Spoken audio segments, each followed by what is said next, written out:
عالمی بینک نے Pakistan development update report جاری کر دی، جس میں عالمی بینک نے پاکستان میں معاشی بحران پر قابو پانے کے لیے پائیدار اصلاحات پر زور دیا۔ عالمی بینک نے رپورٹ میں کہا کہ پاکستان کو سست معاشی شرح نمو، بلند مہنگائی کا سامنا ہے۔ موجودہ مالی سال پاکستان کی معاشی شرح نمو صرف 0.4% رہنے کا امکان ہے۔ جون تک مہنگائی 29% کی بلند سطح پر رہے گی۔ رپورٹ میں کہا گیا کہ مہنگائی کی وجہ توانائی اور خوراک کی قیمتوں میں اضافہ ہے۔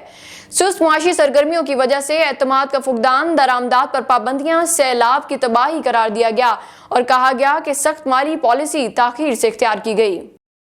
اسلام آباد میں گاڑیوں کے خلاف قانون بنائے گئے، شو رومز ختم کرنے کے لیے سی ڈی اے نے آخری مہلت دے دی۔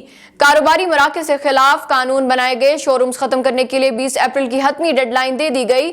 انتظامیہ کے مطابق خلاف ورزی کی صورت میں پراپرٹی کی لیز منسوخ کر دی جائے گی۔ سی ڈی اے انتظامیہ کے مطابق خلاف قانون شو رومز قائم کرنے والوں پر بھاری جرمانہ بھی عائد کیا جائے گا۔ گاڑیوں کے شو رومز پیدل چلنے اور ٹریفک کی روانی میں خلل کا باعث بنتے ہیں۔ اور ایشیائی ترقیاتی بینک نے پاکستان معیشت سے متعلق رپورٹ جاری کر دی۔ I M F programme on track رہا تو مالی خسارے میں کمی متوقع ہے۔ اے ڈی بی کے مطابق پاکستانی معیشت کو بلند مہنگائی، زرعہ مبادلہ بحران سمیت کئی چیلنجز کا سامنا ہے۔ موجودہ سال معاشی شرح نمو صرف 0.6% تک رہنے کا امکان ہے۔